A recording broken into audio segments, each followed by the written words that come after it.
As far as hearing from other Vaishnavas, well, I've often criticized or made statements that nowadays we see so many new mantras popping up. For example, in different temples like Vrindavan or Russia or Varanasi in Uttar Pradesh, India, they have had some kind of a mantra with accordion and some gypsy dancing, Jai Bolo, Jai Krishna, Jai Radhe, Jai Krishna, all this. I don't know where they get these mantras from, whether they get this from some sahajiyas or a rickshawala or some Bengali fisherman. Where do they get these ideas from? Some of these mantras were not given by Srila Prabhupada. They were not taught by our Srila Prabhupada. Now, of course, somebody may argue, well, it's the name of Krishna, it's the name of Radha. Yes, it is the name of Krishna, but it should be done in proper disciplic succession. How we have received it from Srila Prabhupada. This is how Prabhupada taught us how to chant the kirtan, Namam Vishnu Padaya, Sri Krishna Chaitanya, Hare Krishna, so many bona fide authorized bhajans, according to our disciplines, and so many chant like Govinda Jaya Jaya or Jai Jagannath. There are so many authorized chants. But what we have nowadays is a proliferation of these concocted chants that nobody can explain where it's from. It should not be done like that. As far as whether it's non-devotees or sahajiyas, well, people are free to reach their own conclusion. Why not follow Prabhupada the way that he wanted to be followed? That is not difficult to understand. And I'm sure Vishwakarma knows this because he was also in Prabhupada's presence. When Prabhupada several times stopped kirtan, would have his personal servant or his secretary go down to the kirtan and say, stop the kirtan, Prabhupada, stop the kirtan, when things would go out of hand or something. Maybe Vishwakarma, you can say something about this. Well, I'll just very briefly, I was in Mayapur, Prabhu, in 1975. I believe they had a contest, a kirtan contest, and I was staying up on there was only one building in Mayapur at the time. It was that main building where Prabhupada had his quarters. We were sleeping, Prabhu, by the way, in a cement wall along the outside perimeter of Mayapur. So it was like we would have 8 men sleeping in one room with a cement floor. So you just put your sleeping bag down on the floor, you'd sleep there.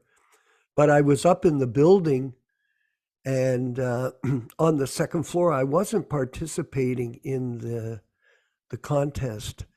And then the message went out to stop the chanting from Prabhupada. He sent someone down because it was taking the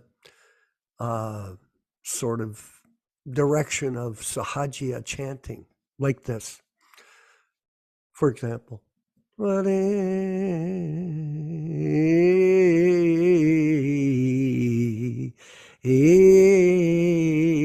like that.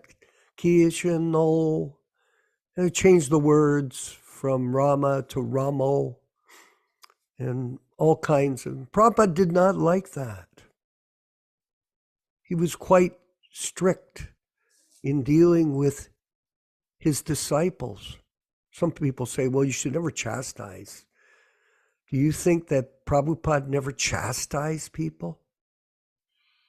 That's because you have no idea how Prabhupada was trying to help us understand this process according to how he had learned it from his spiritual master. This is very precise, just like a surgeon. A surgeon is precise in when he performs the operation. He's precise because he learned it properly from other expert surgeons while he was studying the art of medicine. So the same way, Krishna consciousness is not this way, that way. It's precisely a certain way. And we can learn that way by referring to his letters, by referring to his books, by going to his lectures, very insightful. And then if we have questions nowadays, we can discuss them with Prabhupada disciples that are committed to this process of protecting his legacy. This aparad business, that's just the whimsical statements of a few inexperienced, foolish people that are following these elected gurus because they're unfortunate in their situation. And we have compassion on them. I feel sorry for them. What can you do? Yes, Prabhu, please. Yaśodā-nandana Prabhu, but I still need to get a little clarity, is that, as you said, and I understand, is that when you offer bhoga, you offer it to Srila Prabhupada. And because we are several reasons. Number one, we are conditioned souls. We have made a lot of aparadh even in cooking the bhoga.